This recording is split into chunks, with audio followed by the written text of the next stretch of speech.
Hello, the topic today is Autodeals Service Chat. So today with modern communications, our service center is fully equipped with chatting, texting, and emailing with customers. So if we were in the service center now and we went to a particular order, and this is with Fred Flintstone, and we had a question for him or a comment for him, of course we could electronically send him an estimate if we wanted to, either via mobile or via email, or we could print it out and hand it to him.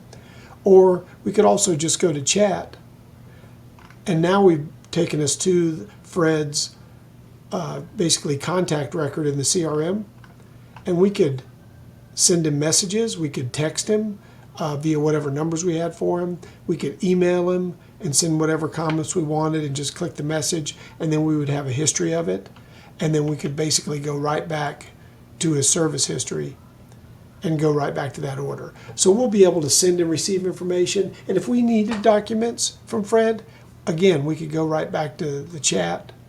We could request that message, and if he sent a document to us and just attached it to that same number, it would come right here under attachments, and it would anything we've sent to him would be here. Anything he has sent to us would be right here, and so we would have a record of it and be able to maintain that. So it's a very powerful, very simple to use interface, and enables you to communicate in whatever way that is most comfortable for the customer. Thank you so much.